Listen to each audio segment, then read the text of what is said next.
Pourquoi les permis de taxi coûtent cher au Québec? 200 000 que ça coûte pour un permis de taxi. C'est simple, parce que le gouvernement limite le nombre de permis de taxi. Alors, il n'est pas question d'engager des fonds publics dans le remboursement de permis de taxi. Je crois, moi, que si la compagnie Uber veut véritablement démontrer son caractère innovant, c'est à elle qu'il revient de venir en commission parlementaire et de nous présenter une solution innovante. Voilà, volent nos taxes. Moi, je ne me cache pas pour vous le dire. Ça m'insulte, ça m'injure, ça me rend honteux même que notre gouvernement prenne autant de temps pour arrêter un voleur. Vous me parlez de 3 taxes, puis par-dessus ça, de partager avec le fonds de transition, de partager les recettes fiscales qu'on aura générées. Ces 4 choses-là ensemble, là, 3 taxes, plus un partage de la recette fiscale.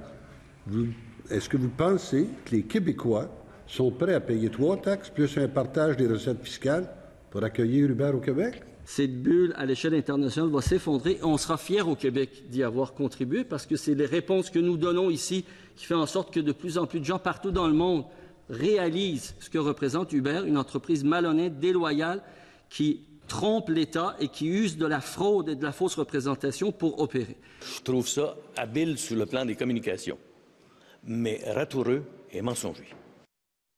Alors, ça résume bien la journée où Uber a été mal reçu à l'Assemblée nationale. Vous avez entendu les commentaires. Après avoir proposé cet après-midi un compromis pour demeurer au Québec, et ça après avoir fait son mea culpa au moment du dépôt du projet de loi 100. Et vous avez entendu le ministre Daou dire est-ce que les Québécois sont prêts à payer toutes ces taxes-là pour garder Uber au Québec? Bien, j'en parle avec le directeur général pour le Québec, Jean-Nicolas Guillemette, que je joins à Québec. Bonsoir, M. Guillemette.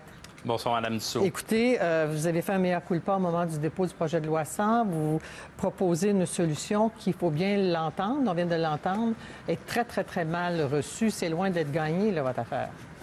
Écoutez, je pense pas que c'était mal reçu. Au contraire, je pense que le gouvernement libéral a démontré une certaine ouverture en disant qu'il était pour prendre le temps d'analyser les propositions qu'on faisait. La CAQ a très bien reçu également. Plusieurs autres joueurs, les regroupements de chambres de commerce ou autres, la Fédération des chambres de commerce était là ce matin à la commission. Je pense que tout le monde s'entend pour dire qu'aujourd'hui, ce qu'on veut proposer, c'est une piste de solution pour avoir un climat équitable au Québec, une saine compétition. Je pense que c'est ça qui est essentiel. C'est le message que les Québécois et le gouvernement nous avaient envoyé. Et aujourd'hui, ce qu'on propose, c'est ça. C'est une piste de solution avec un projet pilote qui permettrait aux services de covoiturage urbain de continuer d'opérer au Québec tout en ayant une équité pour l'industrie du taxi actuelle. Alors, si ça devait être refusé parce que M. Daou a déjà déclaré qu'il ne retournerait pas à la planche à dessin, qu'il veut que son projet de loi soit adopté d'ici l'ajournement de l'Assemblée nationale, très rapidement, si ça passe pas, votre histoire, votre compromis, vous partez.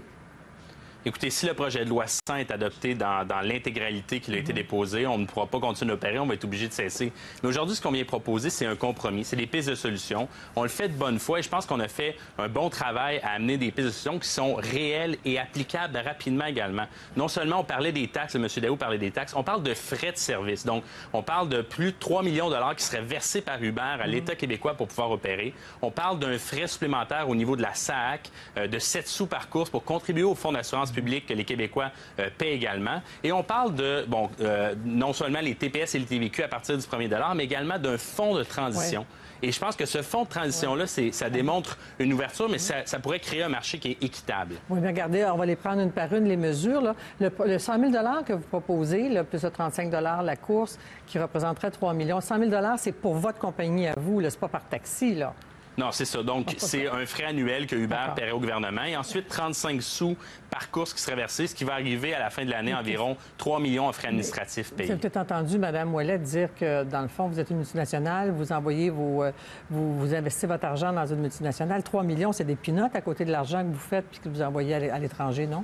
Écoutez, je pense qu'il faut revenir à la base. On offre un service que les Québécois désirent, mais en même temps, les Québécois veulent un système qui est équitable. On vient débourser 3 millions pour opérer et l'industrie du taxi n'a pas à payer cette taxe, ce frais de service-là de 35 sous par course, mais également le 100 000 Vous savez, un intermédiaire de taxi paie 1 500 par année pour opérer. Donc, ça, c'est le volet administration qu'on remet l'argent au gouvernement dans le but qu'ils puissent faire les audits et s'assurer qu'il n'y a pas de frais supplémentaires pour le gouvernement, dans le but qu'on puisse quand même de continuer d'opérer. Et votre fonds de transition, mais, on peut regarder comment ça fonctionnerait, là. Le fonds de transition, c'est les chauffeurs c'est les taxis contribueraient à financer leur propre fonds de transition, alors que c'est vous qui entrez dans l'industrie. En quoi peut-on parler d'équité à ce moment-là?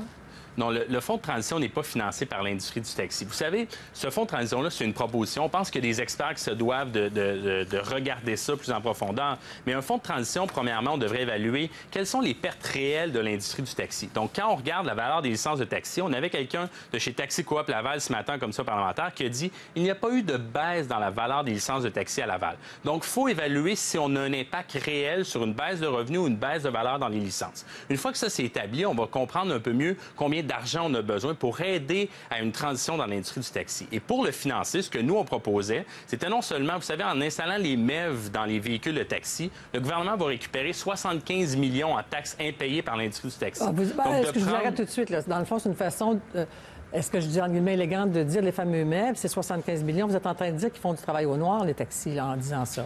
Bien, écoutez, Revenu Québec, c'est Revenu Québec qui l'affirme, que le Québec perd 75 millions en taxes impayées dans l'industrie du taxi. Donc, en venant établir les MEV, ce qu'on propose, c'est de dire, bien, récupérons cet argent-là, qui présentement n'existe pas, n'est pas dans les coffres du gouvernement. Des ventes, hein, c'est ça un MEV? Pardon? C'est un module d'évaluation des ventes. Exact. Donc, c'est ce qui a été mis dans les caisses enregistreuses des restaurants. Donc, on vient récupérer cet argent-là qu'on réinvestit. Et ensuite de ça... Mais c'est les taxis, évidemment, qui le payent, oui. Mais à vrai dire, c'est un investissement qui va être fait peut-être sur une période de 4-5 ans, dépendant de l'argent qui est nécessaire dans le fonds de transition. Mais je pense qu'à ce niveau-là, ça permet à l'industrie du taxi de transitionner vers le futur et également de s'assurer qu'une saine concurrence qui est effectuée dans le marché. Je pense que c'est ce que les Québécois veulent. Ouais. En quoi c'est équitable, ce que vous proposez en terminant, là? Est-ce que c'est un point de départ ou un point d'arrivée, votre proposition d'aujourd'hui? Écoutez, aujourd'hui, ce qu'on propose, c'est un projet pilote. Le but, c'est d'être équitable. On a fait des analyses, on en a fait beaucoup, on a consulté des experts, non seulement au niveau du 3 millions qui serait payé, et ça, c'est le minimum. Là. Je veux dire, si on continue de grandir comme c'est une taxe, un frais, par course, ça va nous permettre de continuer, qui sera payé par nous, bien entendu. Et ensuite de ça, on parle du frais de 7 sous à la SAC, mais on parle également, là, en termes de conformité fiscale, qu'on va fournir au gouvernement à chaque trimestre un sommaire complet des revenus qui sont générés par partenaire chauffeur pour assurer une conformité fiscale. Et ça, je pense que ça démontre notre ouverture. Et les arriérés de TPS TVQ que vous n'avez pas payés jusqu'à Écoutez, ce qu'on a dit en commission parlementaire, et je l'aurais dit aujourd'hui, vous savez, on suit la loi fiscale de Revenu Canada par rapport à ça, mais bien entendu, s'il y a un changement de loi ici, et si on devait reconnaître que ces taxes-là auraient dû être payées avant, bien entendu, on va les payer et on accepte. Dès le premier dollar. Exactement, mais il y a une exemption de 30 000 $ au niveau des travailleurs autonomes. Cette exemption-là, elle vient de Revenu Canada. Revenu Québec suit les directives de Revenu Canada à ce niveau-là. Mais encore une fois, le but pour nous, c'est de dire, écoutez, s'il y a un changement législatif, on va les collecter et les payer à partir du premier dollar. Et si jamais on devait être reconnu qu'il aurait fallu les payer avant, bien entendu, on va venir contribuer à ça. C'est notre objectif aujourd'hui. Alors, ça va être à suivre. Comment ça évolue, dans quel sens? Merci beaucoup, M. Guilbeault. Merci beaucoup, M. Guilbeault. Merci, bonne soirée à vous. Merci, au revoir.